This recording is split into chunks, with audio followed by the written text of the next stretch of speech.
Hello viewers, Ganesh ઉત્સવ ચાલી રહ્યો છે તો આજે આપણે મોંમાં મૂકતા જ પીગળી જાય તેવા ડ્રાય ફ્રૂટ્સ ચૂરમાના લાડુ બનાવીશું.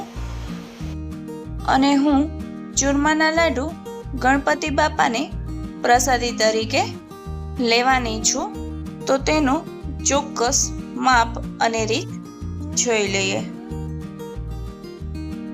તો સૌથી પહેલાં લાડવા માટે મૂઠિયા તૈયાર કરવાના છે. તો મેં અહીં 1 કિલો 750 ગ્રામ ભાખરીનો લોટ લઈ લીધો છે, જે રોટલીના લોટથી થોડો જાડો હોય છે. ત્યારબાદ 200 ગ્રામ બેસન અને 200 ગ્રામ રવો લીધેલો છે. ત્યારબાદ મૂઠિયા બનાવવાના છે તો મોણ દેવા માટે મેં 200 ગ્રામ તેલ લીધેલું છે. તમારે તેલ ના લેવું હોય તો તમે ઘી પણ લઈ શકો છો. અને તેને સારી રીતે મિક્સ કરી બધા જ લોટમાં સરખું મોણ લાગી જવું જોઈએ તે રીતે મિક્સ કરી લેવાનું છે. હવે તમે વિડીયોમાં જોઈ શકો છો કે લોટમાં સરખી રીતે મોણ લાગી ગયું છે અને મુઠ્ઠી વડે તેટલું મોણ દઈને લોટને તૈયાર કરી લેવાનો છે. ત્યારબાદ મેં એક તપેલીમાં પાણી ગરમ કરી લીધેલું છે અને જોઈએ તે મુજબ પાણી એડ કરતો જવાનું છે અને લોટ બાંધતો જવાનો છે. અને મૂઠિયા માટેનો લોટ બાંધતી વખતે પાણી ગરમ હોય છે, માટે તમે હાથથી અડી ના શકતા હોય તો તમે કોઈ પણ ચમચાથી પણ મિક્સ કરી ઠંડુ થાય એટલે હાથની મદદથી લોટ બાંધી લેવો. હવે તમે વિડીયોમાં જોઈ શકો છો કે મૂઠિયા માટેનો લોટ બંધાઈ ગયો છે અને આ લોટ થોડો કઠણ રાખવાનો છે, જેથી કરી મૂઠિયા છે તે સારા એવા બની તૈયાર થશે. હવે લોટ બંધાઈ ગયો છે તો તેમાંથી નાના નાના લુવા લઈ અનઇક્વલ શેપમાં મૂઠિયા વાળી લેવાના છે. અને બને ત્યાં સુધી નાના જ મૂઠિયા વાળવા, જેથી કરી તે સારી રીતે અંદર સુધી તળાઈને તૈયાર થાય છે. તમે વિડીયોમાં જોઈ શકો છો તે રીતે આપણે બધા જ મૂઠિયા વાળીને તૈયાર કરી લેશું. મૂઠિયા વળાઈ જાય ત્યારબાદ મેં અહીં એક કડાઈમાં 1.25 કિલો મૂઠિયા તળવા માટે ઘી લીધેલું છે. ઘી મીડિયમ ગરમ થાય એટલે તેમાં તૈયાર કરેલા મૂઠિયા ઘીમાં સમાય તેટલા એડ કરી દેવાના છે અને ફ્રાય કરી લેવાના છે. મૂઠિયાને મીડિયમ ફ્લેમ પર ફ્રાય કરી લેવાના છે અને તેને લાઇટ બ્રાઉન કલર થાય ત્યાં સુધી ફ્રાય કરી લેવાના છે. આ મૂઠિયા ફ્રાય થતાં 10 થી 12 મિનિટ જેટલો સમય લાગે છે અને એકદમ પેશન્ટલી આપણે આને ફ્રાય કરવાના છે, જેથી કરી તે અંદર સુધી સરખી રીતે ફ્રાય થઈને તૈયાર થાય. અને મૂઠિયાને પેશન્ટલી ફ્રાય કરી લેવાના છે, જેથી કરી લાડવા સારા એવા બનીને તૈયાર થાય. અને ઘણા લોકો મૂઠિયા તેલમાં ફ્રાય કરતા હોય છે, પણ તમે જો ઘીમાં ફ્રાય કરશો તો તેનો સારો એવો ટેસ્ટ આવે છે. હવે તમે જોઈ શકો છો કે મૂઠિયા લાઇટ બ્રાઉન કલરના થઈને તૈયાર છે અને તમે જોઈ શકો છો કે મૂઠિયામાં સારા એવા ક્રેક્સ પણ પડી ગયા છે.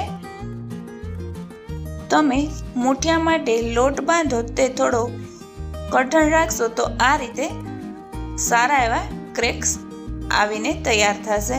હવે મૂઠિયા ફ્રાય થઈ ગયા છે તો તેને એક વાસણમાં કાઢી લેવાના છે અને વરાળ ઉડે ત્યાં સુધી તેને ઠરવા રાખી દેવાના છે. અને મૂઠિયામાં જલ્દીથી વરાળ ઉડી જાય તે માટે મેં હાથેથી તેને અલગ કરી લીધા હતા અને ત્યારબાદ એક મિક્સર જારમાં લઈ ઢાંકણ ઢાંકી પલ્સ મોડ પર દરદરો એવો પાવડર તૈયાર કરી લેવાનો છે. સાવ ફાઇન પાવડર ના થઈ જાય તેનું પણ ધ્યાન રાખવાનું છે. પાવડર કરતાં કોઈ મોટા પીસીસ રહી જાય તો તમે ચોખા ચાળવાનો કે ઘઉં ચાળવાનો ચાળણો હોય તેનાથી ચાળીને પણ તૈયાર કરી શકો છો. મારે અહીંયા કોઈ પણ ચાળણાની જરૂર નથી પડી, માટે મેં અહીં નથી લીધેલો. ત્યારબાદ મેં અહીં કાજુ, બદામ અને કિસમિસ લીધેલા છે. તેના ટુકડા કરી તેને ઘીમાં આ રીતે ફ્રાય કરી લેવાના છે. હવે લાડવા કરવા માટે ડ્રાય ફ્રૂટ્સ અને તે માટે બધું જ ઇન્ગ્રીડિયન્ટ્સ તૈયાર છે.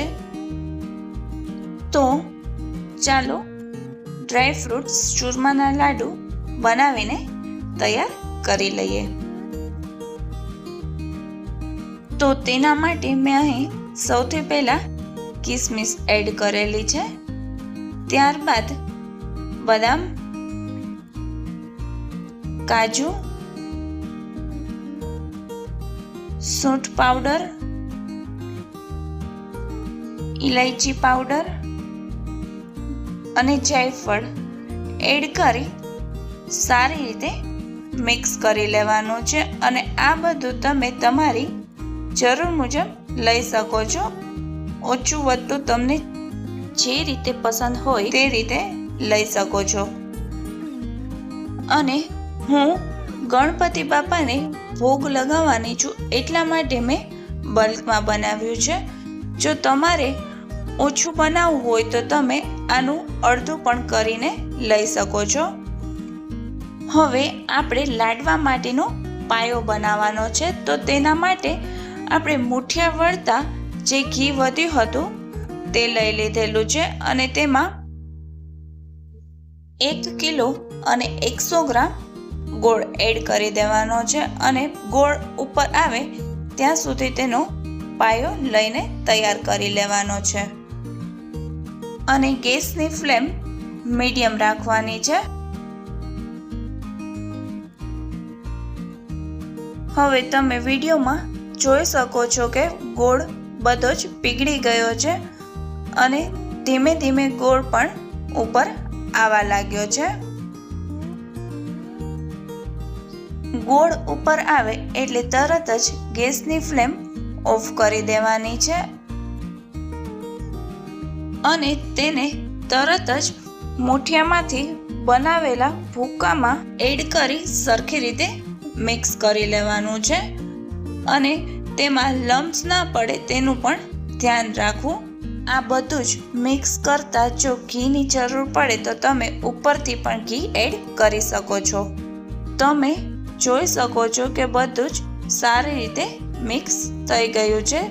તો હવે તેના લાડવા વાળી તૈયાર કરી લઈએ.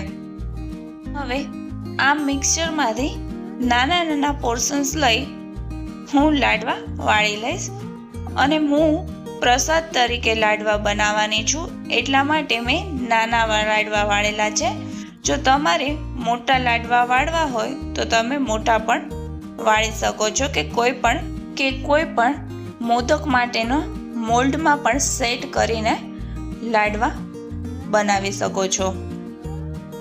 અને આ રીતે હું બધા જ લાડવા વાળીને તૈયાર કરી લઈશ.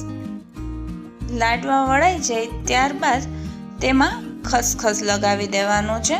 તો તેને આ રીતે ખસખસમાં મેં ડીપ કરેલું છે. જો તમારે ડીપ ના કરવું હોય તો તમે ઉપર પણ સ્પ્રિંકલ કરીને તમે લાડવા તૈયાર કરી શકો છો. અને આ રીતે હું બધા જ લાડવા તૈયાર કરી લઈશ. આ રીતે બધા જ લાડવા વાળીને ગણપતિ બાપાને ભોગ લગાવવા માટે તૈયાર કરી લીધેલા છે. તો આ ગણેશ ઉત્સવ પર તમે પણ તમારા ઘરે ડ્રાય ફ્રૂટ્સ ચૂરમાના લાડુ જરૂરથી બનાવજો.